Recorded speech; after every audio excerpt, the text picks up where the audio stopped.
Buenos días, nuevamente en nuestro café fiduciario de todos los jueves a las 7 de la mañana. Recuerden que el café fiduciario lo realiza Piensas, su primer estructurador y corredor de negocios fiduciarios, y lo patrocina Suárez y Gómez Abogados y la Asociación de Egresados de la Escuela Colombiana de Ingeniería Julio Garavito AS. Muy bienvenidos. Hoy vamos a tratar un tema de muy alto interés para toda nuestra audiencia: la personería o vocería o la personificación de los fideicomisos o patrimonios autónomos. Claro, doctora Angélica, muchas gracias nuevamente por la invitación a este importante espacio donde compartimos algunos de los conocimientos que tenemos en áreas de derecho fiduciario.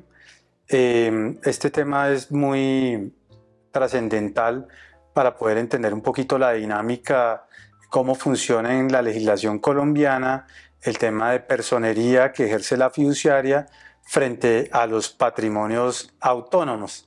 Y ahí es muy importante recordar algo que uno ve cuando está estudiando Derecho, empezando, y en todas las carreras de pronto tiene la oportunidad, sí, que son los atributos de la personalidad, para entrar después a mirar el tema de los patrimonios autónomos y sus diferencias. Como sabemos, pues las personas en Colombia son personas naturales o personas jurídicas. Y esas personas tienen unos atributos. El primero de ellos es el tema de la nacionalidad, sí. El estado civil, nacionalidad, un nombre, tiene un derecho a un nombre, su capacidad, que es el fundamental para lo que vamos a tratar de explicar ahora en adelante, y es el patrimonio, que todas las personas tienen un patrimonio, y otro que es el tema del domicilio. Y aquí es donde vamos a entrar en el panorama gris que se maneja en Colombia relacionado con los patrimonios autónomos que se derivan de los negocios de fiducia mercantil en nuestro país. Entonces son muchísimas, digamos que las incógnitas que se han generado en torno a esto, y la legislación cómo ha venido manejando este tema, que es bien simpático para analizar el día de hoy. Bueno, y entonces para este tema que me parece fundamental para toda nuestra audiencia, partiríamos de lo elemental, y es la diferencia entre vocería y personificación jurídica, que parecieran ser dos sinónimos, pero que no lo son.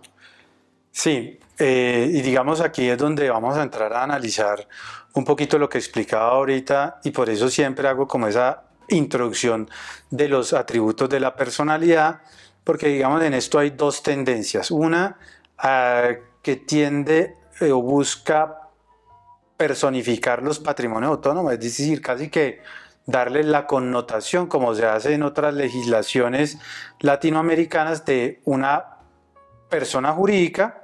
Es decir, los contratos de fiducia mercantil es una persona jurídica que es el patrimonio autónomo, pero tienen todos los atributos y demás de la personalidad. De la personalidad, es decir, tienen nombre, tienen domicilio, tienen situación civil en ese caso, si están disueltas, en liquidación. Bueno, y el otro tema es hablar de las vocerías y entender que la fiduciaria lleva la personería de los patrimonios autónomos, entendiendo que el patrimonio es uno de los atributos de la personalidad, y todos los demás atributos están en cabeza del fiduciario.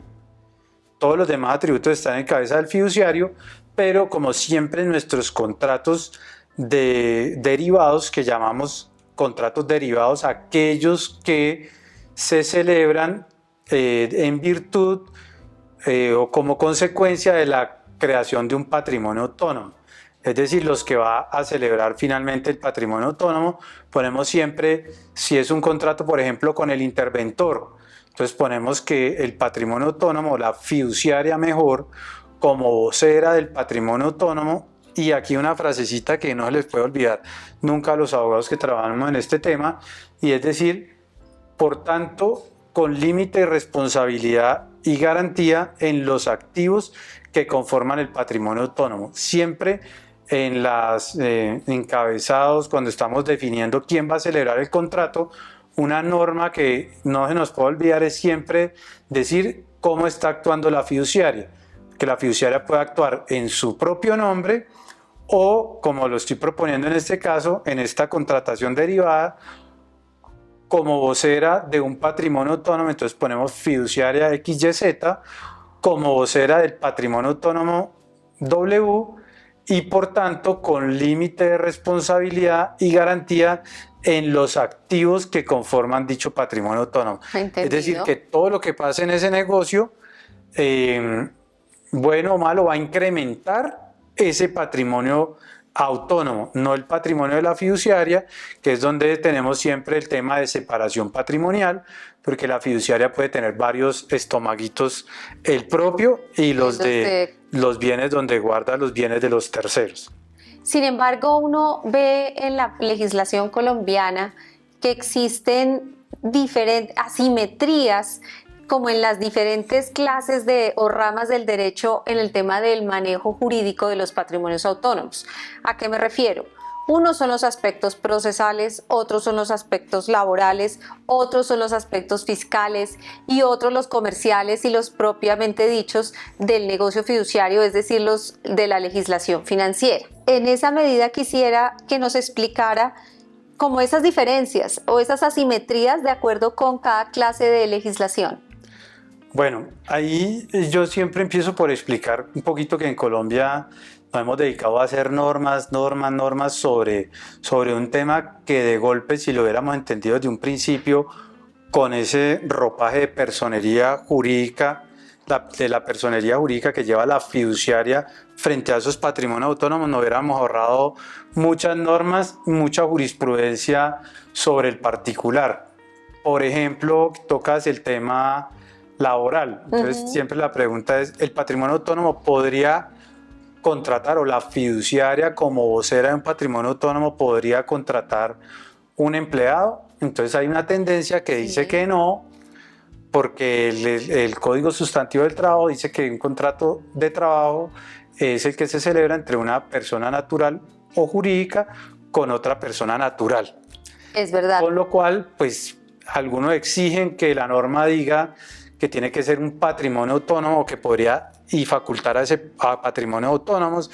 Y digamos que hemos entrado en un tema que, si lo entendiéramos desde el punto de vista de los atributos de la personalidad, por supuesto la fiduciaria, que es quien tiene todo ese ropaje, podría contratar a ese empleado porque lleva la personería, pero tiene que colocar que ese contrato que está celebrando es con límite de responsabilidad y garantía en los activos que conforman ese patrimonio autónomo, y esa es, digamos, que una de las discusiones que uno empezaría a cerrar.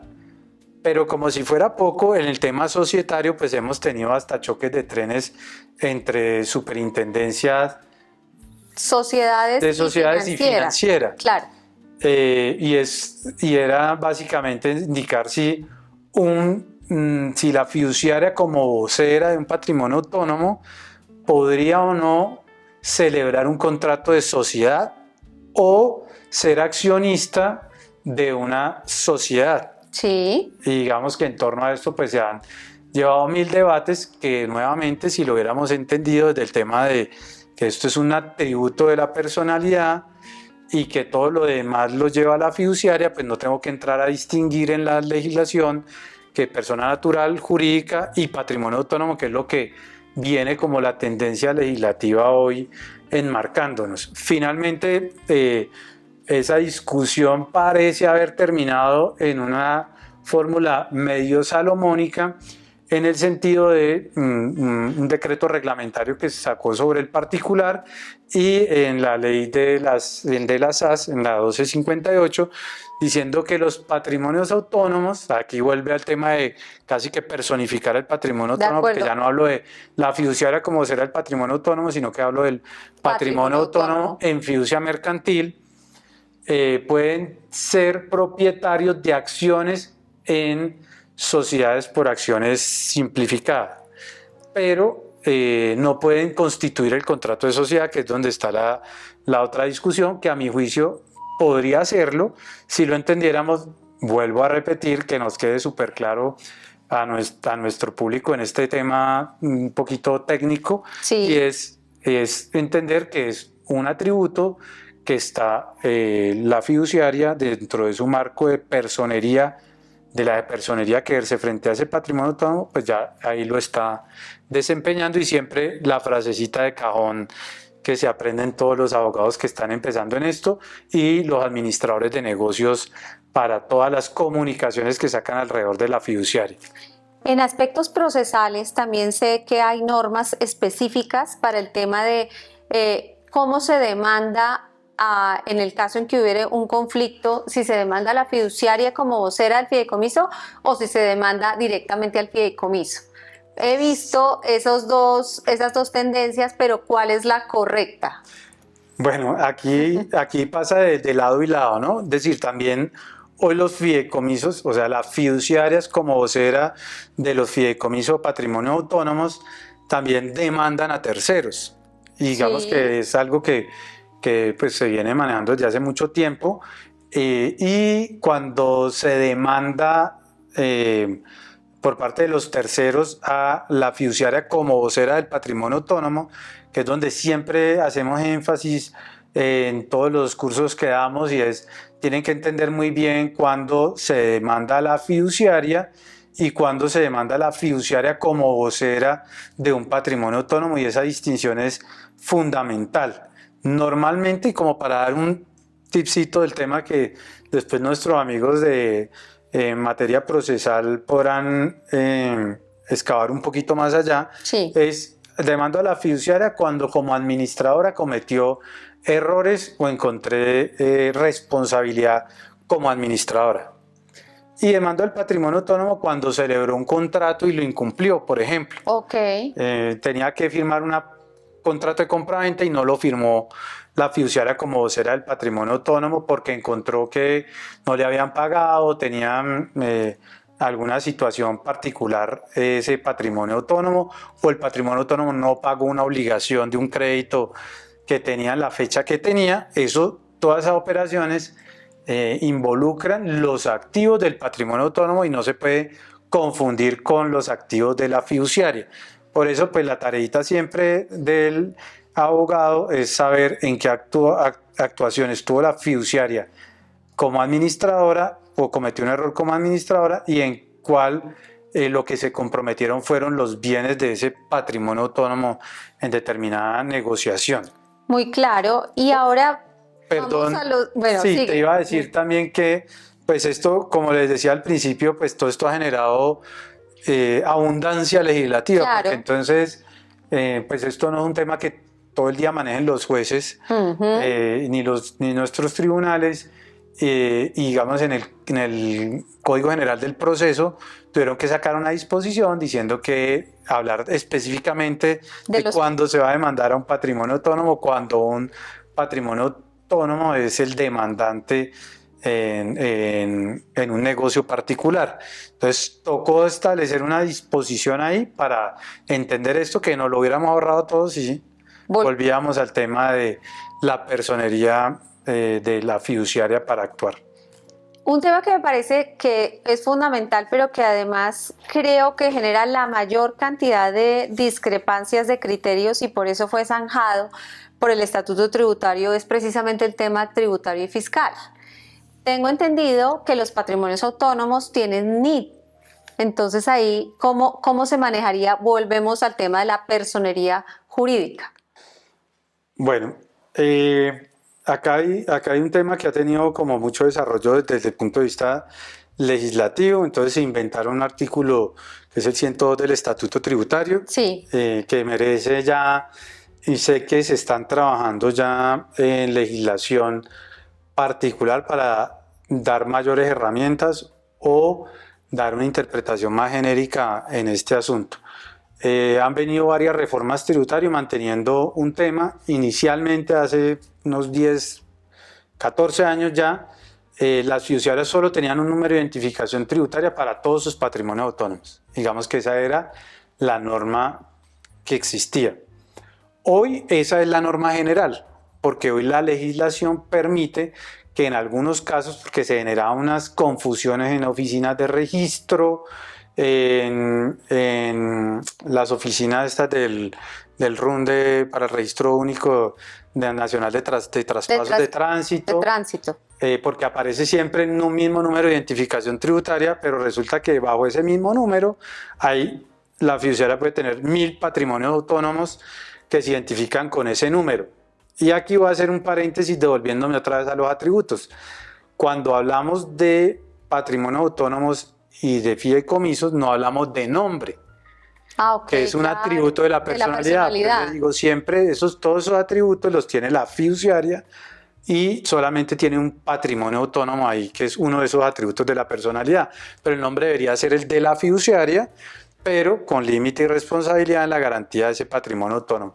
Entonces esto nos ha causado 1000 inconvenientes desde el punto de vista fiscal, desde el punto de vista administrativo operativo, porque por ejemplo en el caso de las libranzas tenemos patrimonio autónomo W con el NIT 007, pero también tengo el patrimonio autónomo X con el NIT 007. Y cuando las pagadurías, la entidad encargada de hacer esos pagos de esos pagarés, de esas obligaciones derivadas de contratos de libranza, hacían los pagos, el de la tesorería se enloquece porque él ya está acostumbrado a que pone el número de identificación tributaria y eso está asociado a una cuenta.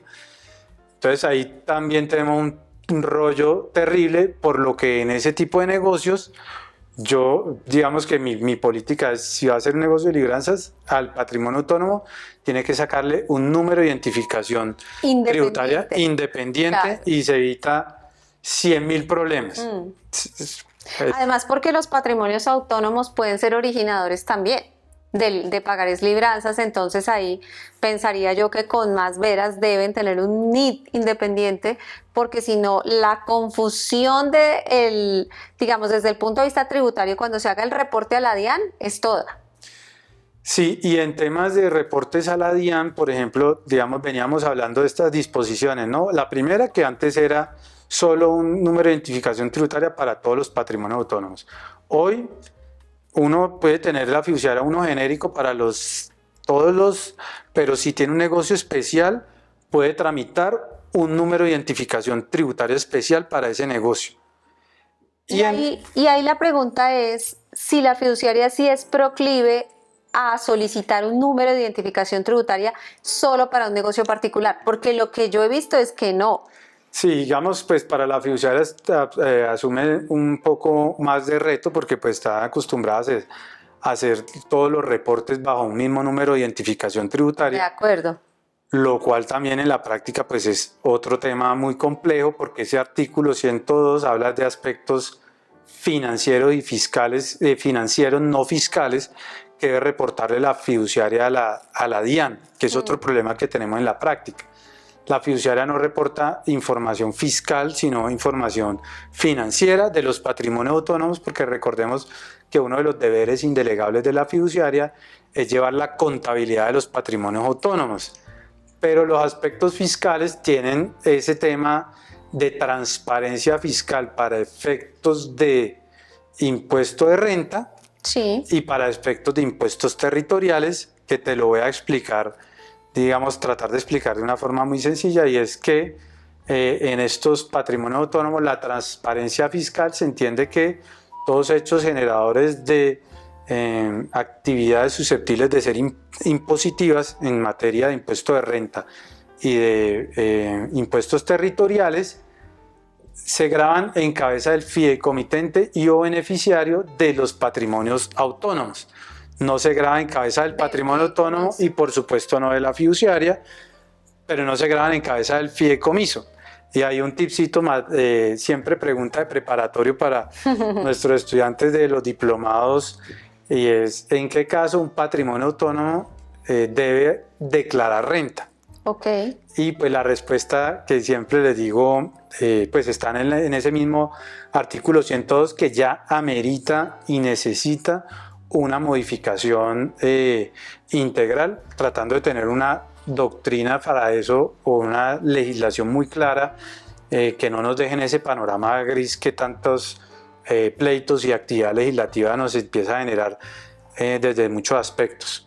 y es que en caso que no se tenga un beneficiario del patrimonio conocido, esté sujeto a una condición. Entonces, si a 31 de diciembre no tengo un beneficiario identificado en ese patrimonio autónomo tiene que hacer una declaración de renta independiente individual. Bueno, creo que este tema nos podríamos extender muchísimo porque resulta, primero, de la mayor importancia, pero en segundo lugar, tiene mucho trasfondo en cada una de las clases de patrimonios autónomos que uno pueda constituir y de las cuales se derivan las obligaciones de la fiduciaria. No sé si haya algún otro tip, como usted bien menciona, que pudiéramos agregar o estamos... No, aquí pues digamos que el tema es, el tema del panorama gris, pues ya hay que ponerlo de blanco o negro. De acuerdo. Entonces, digamos que un tema real hoy, sé que se viene trabajando muy fuertemente en el tema legislativo y hay que tomar una decisión. O volvemos a esos patrimonios autónomos personas jurídicas o le damos las atribuciones de personas jurídicas y que declaren impuestos y todo común y corriente. Sí. Las fiduciarias no van a estar muy de acuerdo con eso porque, como decía antes, sí, las fiduciarias no son muy proclives a tenerlos porque eso implica una carga operativa mayor. Por supuesto, y responsabilidad. Ya es manejar casi que manejar una sociedad independiente. Entonces, digamos que ahí vamos a tener que tomar una fórmula blanco o negro o decir que sí son contribuyentes y ahí nos quitamos un poco de problemas de encima y una disposicióncita sencilla que diga la fiduciaria como vocera del patrimonio autónomo tal todos esos atributos están en la fiduciaria, que ya está la norma, pero pues habría que reiterarla y puede celebrar cualquier tipo de contratos en el derecho colombiano siempre y cuando, pues como todo, pues estén dentro del marco de la ley, tenga un objeto y una causa lícita. Y nos quitamos 500.000 problemas de encima y dinamizamos un poco el negocio fiduciario y lo masificamos más para que, digamos, lo que se hace aquí por parte de Piensas en estos cafés fiduciarios, que es muy importante, y es que la gente empiece a conocer y a tratar de familiarizarse y platanizando un poquito el tema de negocio fiduciario, aunque a veces como estos temas son difíciles de que una persona que no los maneja todos los días los pueda entender, pero buscamos contribuir un poquito en ese aspecto académico. Pues muchísimas gracias, doctor Omar Suárez. El tema, como estábamos conversando, de demasiado interés y también pues requiere, digamos que daría para muchos otros cafés fiduciarios, pero como siempre, y usted muy bien lo ha mencionado, estamos tratando de hacer educación fiduciaria, que es nuestro propósito de interés. Muchísimas gracias por la invitación y a nuestros patrocinadores de este café fiduciario.